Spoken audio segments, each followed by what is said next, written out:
There comes a point in this kind of relationship where you stop arguing, stop explaining, stop trying to be seen, and something in you goes quiet.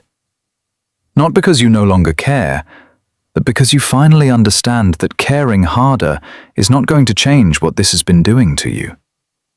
For a long time, you probably carried the weight of the whole connection on your back. You replayed conversations, questioned your tone, blamed your reactions, and wondered why the more you gave, the more drained you felt. You were not dealing with a normal imbalance.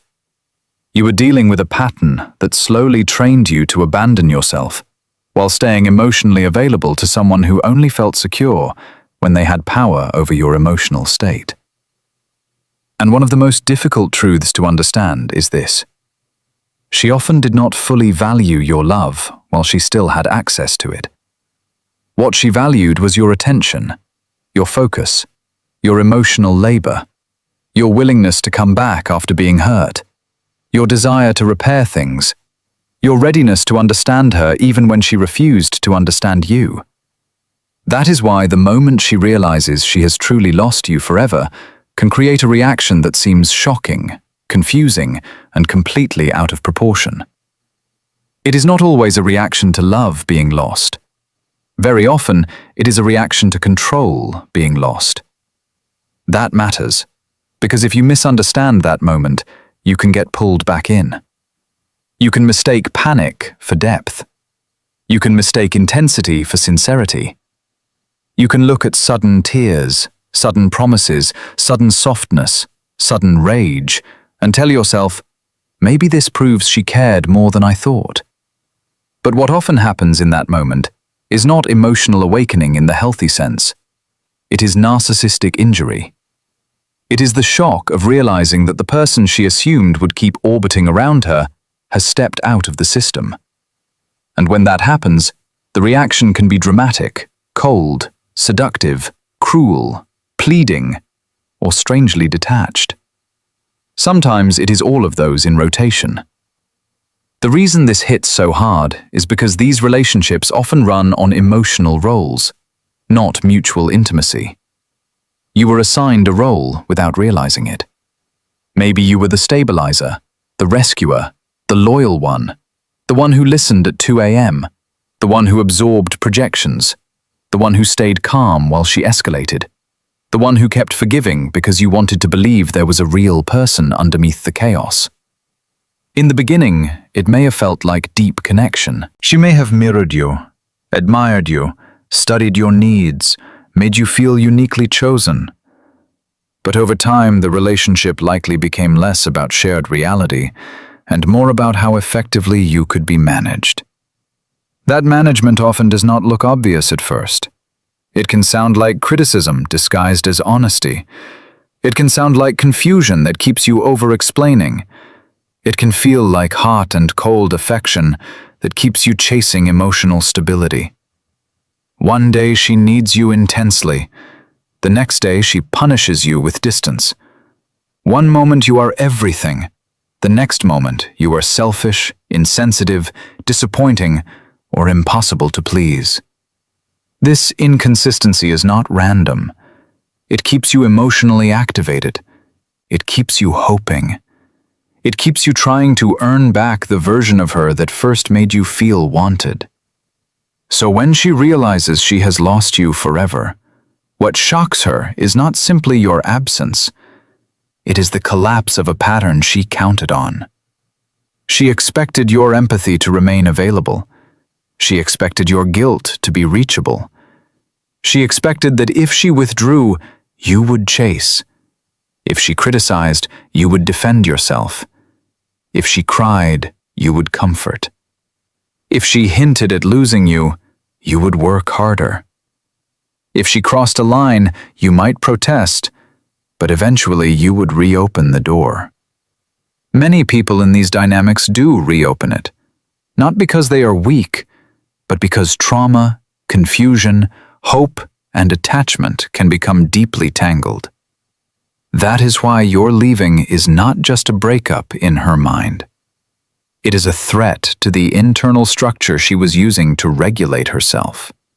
People with strong narcissistic traits often depend on external validation, control, and emotional supply to keep deeper insecurity out of awareness. Beneath the arrogance, entitlement, or emotional coldness, there is often a very fragile sense of self. But instead of dealing with that fragility honestly, they manage it through dominance, idealization, devaluation, and emotional extraction. If you stop participating, they lose an important mirror. They lose someone through whom they could feel powerful, desired, superior, or central. And this is where the reaction can become extreme. Some narcissistic women react by trying to pull you back with warmth. Suddenly she says exactly what you needed to hear 6 months ago. Suddenly she is reflective. Suddenly she understands your pain. Suddenly she talks about healing, growth, regret, and how no one has ever meant as much to her as you. To someone who has been starving for accountability, this can be deeply destabilizing. You may think, this is the breakthrough, but you have to look at timing. Why now? Why only after consequences became real? Why only after access was threatened? Genuine change usually begins long before abandonment becomes final. Panic can imitate insight for a short time, but it rarely sustains it. Other times, her reaction is not tender at all. It is rage. Cold rage, mocking rage, vindictive rage, character assassination, sudden cruelty, public smearing, telling others you were abusive, unstable, weak, obsessed, or impossible. This also shocks people, especially if they were the one who spent years protecting her image. But this reaction also makes sense psychologically. If she cannot restore control through seduction, she may try to restore it through punishment. If she cannot pull you close, she may try to damage your confidence, isolate you from others, or rewrite the story so she remains the victim and you become the villain. That is not because the story is true. It is because preserving self-image matters more than preserving truth. Sometimes the reaction is even stranger than rage or pleading. Sometimes it is indifference that feels almost inhuman. She moves on instantly. She looks happy. She posts pictures. She appears untouched. She may flaunt a new relationship, a new admirer, a new life. And that can hurt in a very specific way, because it makes you question whether anything was real. But apparent indifference is not proof that you imagined the damage. It is often image management. It is sometimes emotional replacement. It is often a way to avoid shame, avoid grief, and avoid the unbearable feeling of not being the one who chose the ending. The performance of being unaffected can be just as reactive as open anger. What makes all of this so painful is that you may have loved her sincerely. You may have seen her wounds. You may have understood the childhood patterns, the insecurity, the fear of abandonment, the need to stay in control. You may have told yourself that if you remained patient enough, safe enough, loyal enough, she would stop fighting you and let herself be loved. But understanding someone's wounds does not cancel the damage they do. Compassion without boundaries becomes self-betrayal. And many people stay too long because they confuse empathy with responsibility. You were never responsible for fixing a person who only wanted access to your care without accountability for her behavior. You were never supposed to become smaller so she could feel bigger. You were never meant to live in a state of emotional vigilance, constantly monitoring her moods, her silences, her shifts, her invisible tests. That kind of relationship trains you to disconnect from your own reality. You stop asking, "What do I feel?" and start asking, "What will keep things calm?" You stop noticing what is healthy and start normalizing what is familiar. You become skilled at surviving the dynamic, and then mistake survival for connection. This is why the moment she realizes she has lost you forever, is also the moment you begin to recover something essential: your perspective. Because when you really step back, you start to see that the relationship was built around your emotional availability and her emotional control. You start to notice how often your needs were delayed, minimized, mocked, or redirected. You start to remember how many times the conversation became about your reaction instead of her behavior. You start to see the cycle clearly: charm, demand, confusion, blame, repair, hope, repeat. And once you see the structure, the spell weakens. That clarity does not come all at once. Usually it comes in waves. One day you feel strong. The next day you miss her. One day you feel angry. The next day you feel guilty. One day you know you did the right thing. The next day you wonder if you were too harsh, too cold, too final. This is normal. Clarity after manipulation is rarely immediate and clean. Your nervous system has been conditioned. Your mind has been trained to doubt itself. You may still feel bonded to the person who hurt you, not because the relationship was healthy, but because instability creates powerful attachment. Intermittent reinforcement is addictive. Unpredictable affection can keep people emotionally hooked far longer than consistent mistreatment alone. So if you are in that stage where part of you still wants to explain yourself one last time, just understand what that urge often is. It is the old hope that if you say it perfectly, she will finally get it. If you stay calm enough, she will finally be fair. If you reveal enough pain, she will finally become honest. But many people in narcissistic dynamics are not lacking information. They are resisting accountability. They understood enough to keep the cycle going. They knew enough to return when you were pulling away. They recognized your value enough to panic when they felt you slipping. The issue was never that you failed to communicate clearly. The issue was that your truth only mattered when it threatened her position. And that is why no contact, distance, and emotional detachment feel so powerful in these situations. Not because they punish her, but because they protect you. They end the constant exposure to distortion. They give your mind room to settle. They allow your body to come out of alert mode. They help you hear your own thoughts again. Boundaries are not cruelty. Boundaries are reality. They are what begin when self-abandonment ends. A healthy boundary in this stage may sound very simple. I am not reopening this conversation. I am not defending myself against false stories. I am not answering emotional bait. I am not explaining my worth to someone committed to misunderstanding it. I am not returning because she suddenly feels what she refused to feel when I was breaking. I am not available for one more cycle. These are not hard words for the sake of hardness. They are calm decisions that protect your mind from being pulled back into confusion. And something important happens when you hold that line. At first, it feels unnatural. You may feel selfish. You may feel guilty. You may feel like you are being too extreme. But over time, your nervous system starts to learn a new truth. Peace is not coldness.